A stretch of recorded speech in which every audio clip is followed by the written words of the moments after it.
Welcome aboard KillTrain Gaming, everybody. You are watching another video, this time for Smite. We have received a couple alpha keys for this, so we are going to have some new gameplay coming for you, and we will also be live streaming on Twitch, probably most of the time, but we might have some live streams on YouTube here for you as well. So this is the first tutorial mission that it makes you do when you start up the game. So we're just going to walk you through that here a little bit, and then we will have some live stream gameplay videos coming for you guys shortly as well.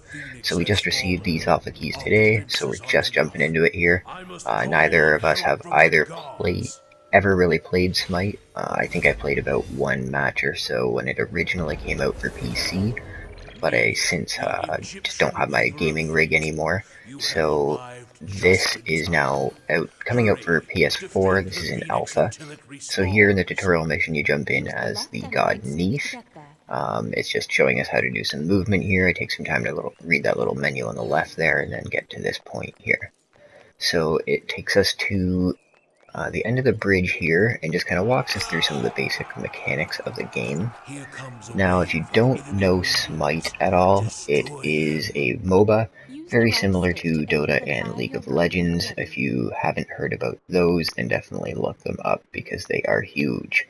So the basic premise is there's going to be minions spawning in waves, and you're going to have to defend your towers, and you will have minions on your team that spawn as well, and you play a god, which is essentially sent there to help your team beat the other one.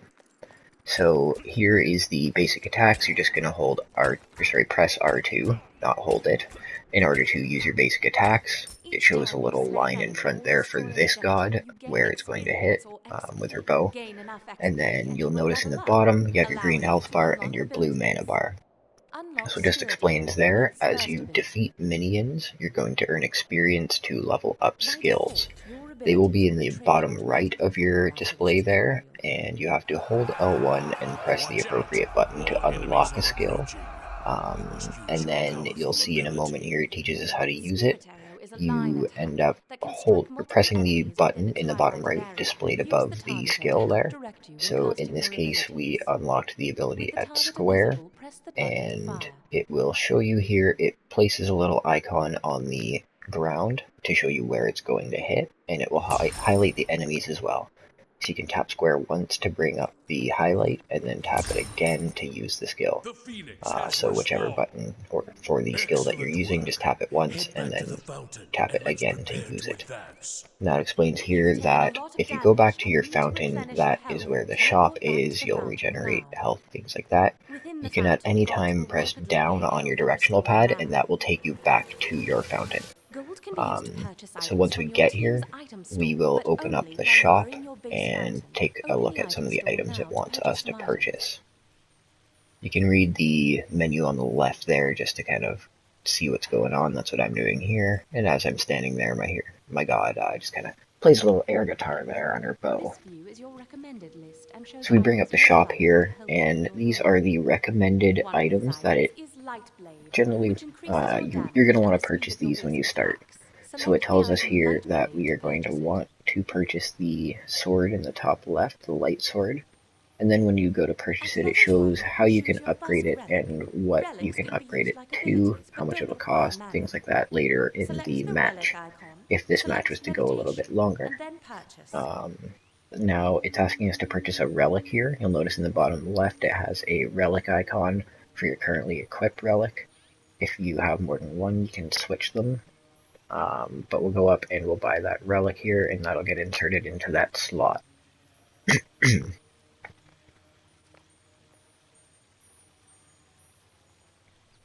So these relics are used essentially very similar to mana potions, things like that, except they don't actually cost mana. So they're very useful in the sense that they can save your butt when you definitely need it.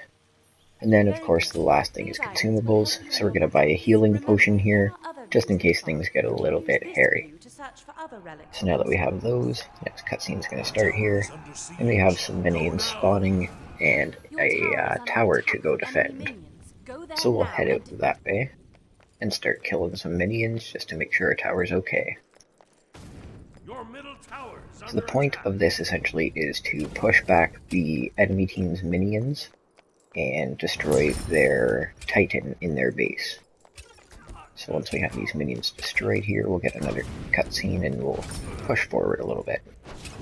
Your middle tower is under attack. Impressive. The relic you chose earlier, meditation, can be used to So it wants us to use our relic here. We're a little bit low on health and mana, so you can hold L2 and press square. That will bring up the display on the ground there, similar to the skills. So you just hold L2 and press square again, and that will use that relic. So we'll push forward a little bit here, and we will head towards their Phoenix. Or actually, sorry, their tower. So the towers come first, and they can only be damaged by basic attacks. You're going to want to stay behind your minions. They will always attack your minions first if they are in front of you.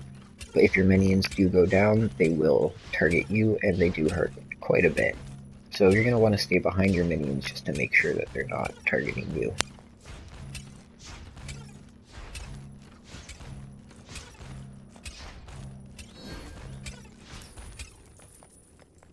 So once that tower's down, you'll get some experience, you'll get some money for some new items in the shop, things like that. So if you need to go back to the fountain to recover some health or anything like that, just remember to check the shop and see if you have any money to buy anything for upgrades as well. So we have an enemy hero, or sorry, an enemy god spawning in now. This will be a regular occurrence in matches, obviously. If you're playing online, there's going to be lots of enemy gods against you. So this is just kind of an introduction to that. He goes down pretty easy, especially versus a ranged god. He just kind of focuses on the minions and lets you take them down. So we move ahead to the Phoenix here. The Phoenixes are similar to towers, however if you destroy them, you will get a bonus to your minions. It will spawn bigger ones, that explains in the bottom here. And they do respawn after a time. So once you get through this Phoenix, you'll get to the end with the Titan here. And this is the last point in their base. This is essentially the goal for each team to get to the other base and destroy the Titan. So we're just going to go in here. He's essentially a little boss at the end. You're going to want to make sure your minions go in first again, just like the towers. And just stand back. He does take damage from abilities. That is a difference from the towers. I used mine there and it dropped a decent amount of health on him, so you can definitely go in there and use them and take them down a little quicker. And once you've destroyed the Titan, that is the end of the match. So this is the end of the first tutorial mission. We have a few more tutorial missions to do, and we will be live streaming gameplay all day, and we will be live streaming all of March, so definitely check us out on YouTube and Twitch. Thanks for watching, guys. We will see you next time, and check out our other videos. Follow and subscribe if you liked this. Thanks, have a good